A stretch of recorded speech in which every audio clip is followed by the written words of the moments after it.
చెప్తాను వినండి ప్రియులారా. పక్కన గుంటూరు జిల్లాలో మీరు తెనాలికి పోయే దారిలో దుగ్గిరాలని ఊరుంటుంది. ఒక భార్యాభర్తలు ఇద్దరు టీచర్స్గా ఆ రోజుల్లో వచ్చారు. ఆ దుగ్గిరాల్లోనే సెటిల్ అయిపోయారు. వాళ్ళకి ఒకే ఒక అబ్బాయి.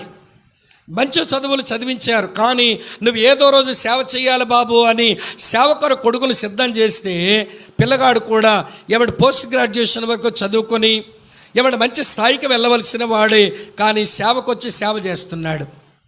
ఒకరోజు వాళ్ళ నాన్నగారు అన్నారట, ఒరే ఎలీషా, నేను ఇవాళ వెళ్ళిపోతున్నాను, నీ కుటుంబం జాగ్రత్త, నీ వ్యక్తిగత సాక్ష్యం జాగ్రత్త, దేవుడు నీకు అప్పగించిన సంగమ జాగ్రత్త, సేవ జాగ్రత్త అన్నారట. అదేంటి డాడీ వెళ్ళిపోతానంటున్నారు, ఎక్కడికి వెళ్తారు మీరు?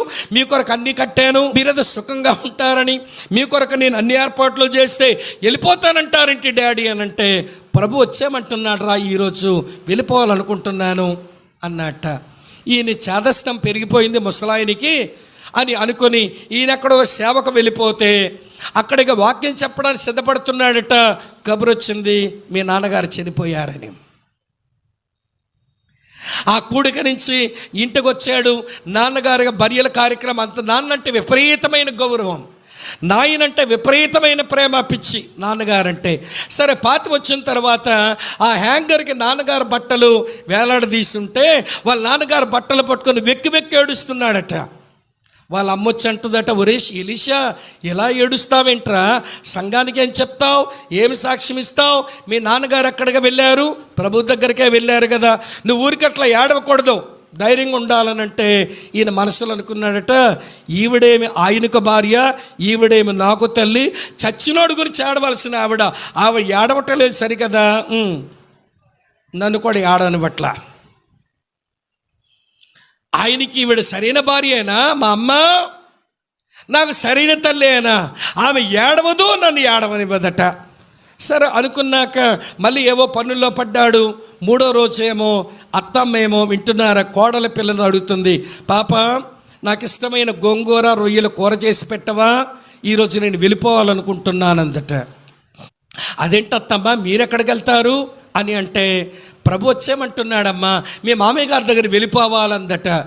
ఈవిడ కూడా చేదస్తం ముదిరిందేమో, కానీ ఒక భయం వేసింది, మామయ్య గారు ఎలా మాట్లాడారో ఈవిడ అలా మాట్లాడుతుందని భయపడుతూనే గోంగూర రొయ్యలు చేసి పెడితే ఈమె గారు బాగా తిన్నాక కొంచెం మంచమేక పడుకుని అలవాటు ఉంది ముసలమ్మకి. సరే, ఆవిడ పడుకున్న తర్వాత 4:30 లేచిపోతుంది. కోడలేమో 4:04 దాటింది. అత్తమ్మగారు ఇంకా లేవలేదు. వచ్చి అత్తమ్మ, ఆంటీ అని పిలుస్తుంటే కదలట్లా. ఏంటని చూస్తే ఆవిడ చచ్చిపోయింది. ప్రియులారా, సాయంత్రం బయట ఉంచారు, రాత్రంతా ఏవో ప్రార్థనలు చేశారు, కూడుకున్నారు. తెల్లవారి బర్యలయ్యే టైంకి చాలామంది వచ్చారు. ఊర్లో తెలిసిన వాళ్ళంతా. ఒక చౌదరి గారు వచ్చి, అందరూ ఏదో చెప్తున్నారు కదా, నేను అమ్మగారి గురించి ఒక మాట చెప్తాను, అవకాశం ఇస్తారని ఒక హైందవుడు అడుగుతున్నాడు. అడిగేసరికి పర్లేదు చెప్పండి చౌదరి గారని ఆయనకి అవకాశం ఇస్తే, అమ్మగారిని మేషారిని చూసినప్పుడు మా ఊరు వచ్చిన దగ్గర నుంచి ఎరుగుదాం, మేము వీళ్ళ దగ్గర చదువుకున్నాం, మా పిల్లలు వీళ్ళ దగ్గర చదువుకున్నారు, మా మనవళ్ళు కూడా వీళ్ళు చదువుకునే సమయానికి వీళ్ళు ముసలోళ్ళు అయిపోయారు. మా ఊర్లో చాలామంది చదవర్లు అవ్వడానికి కారణం వీళ్ళిద్దరి సేవలు. దాదాపు అన్ని కుటుంబాలు అనుభవించాము. కానీ వీళ్ళు చూస్తే చూడముచ్చటగా ఉండేవాళ్ళు. వీళ్ళు స్కూల్కి వెళ్ళినా ఇద్దరు కలిసే వెళ్తారు, స్కూల్ నుంచి వచ్చిన ఇద్దరు కలిసే వస్తారు, ట్రెజరీకి వెళ్ళాలని ఇద్దరు కలిసే వచ్చేవాళ్ళు, ట్రెజరీ నుంచి వెళ్ళిన ఇద్దరు కలిసే వెళ్ళేవారు, బ్యాంకుకి వెళ్ళిన ఇద్దరు కలిసే వచ్చేవాళ్ళు, బ్యాంక్ నుంచి వచ్చిన ఇద్దరు కలిసి వచ్చేవాళ్ళు. పిల్లలకు బస్సు ఎక్కించడానికి కూడా ఇద్దరు కలిసి వచ్చి పిల్లలు ఎక్కిస్తారు. మళ్ళీ పిల్లలు వచ్చేసరికి ఇద్దరు బస్సు దగ్గర నిలబడి మనవణ్ణి మనవరాలు పట్టుకుని ఇంటికి వెళ్తారు. ఇది చూసి ఒకసారి మేషారు తన్నాను, మేషారు మీ దంపతులు మాకు చూడముచ్చటగా ఉన్నారు, కానీ నాకు భయం వేస్తుందండి అన్నా. నేను మీ ఏమిటో భయం అండి చౌదరి గారు అని అడిగినాడు ఆయన. ఏమి లేదండి మేషారు, మీ ఇద్దరిలో ఎవరైనా ముందు చచ్చిపోతే తరువాత వాళ్ళు ఏమైపోతారని నా భయం వేస్తుందండి అని నేను అన్నాను. అప్పుడు మేషారు అన్నారు, చౌదరి గారు మీరేం భయపడక్కర్లా, నేను ముందెళ్తే 3 రోజులకు ఆవిడ వచ్చేస్తుంది, ఆవిడ ముందెళ్తే 3 రోజులు నేను వెళ్ళిపోతానన్నాడు. ఈ క్రైస్తవులకు చావు మీద ఇంత నిబ్బరం ఎట్లిచ్చాడండి మీ యేసు ప్రభు? మేషారు అన్నట్లుగా ఆయన చనిపోయిన 3 రోజులు ఈవిడ చనిపోవడం ఏంటి? ఈ మరణములో మాకు ఒక సందేశం మిగిలింది. దేవుని నమ్మిన వారికి మరణమ ఎడల ఉన్న నిశ్చయత ఏంటో మాకు అర్థమైంది. మీరు పాపక్షమాపణ పొందారు కాబట్టి, దేవుని బిడ్డలు అయ్యారు కాబట్టి పరలోకం పోతారని మీరంతా చెప్పిన మాటలు బట్టి చూస్తే ఇవన్నీ వాస్తవం అవుతున్నాయని నేను నమ్ముతున్నానని ఎక్కడ చెప్తున్నాడు? మరణమైన ఒక దేహము దగ్గర. వింటున్నారా లేదా?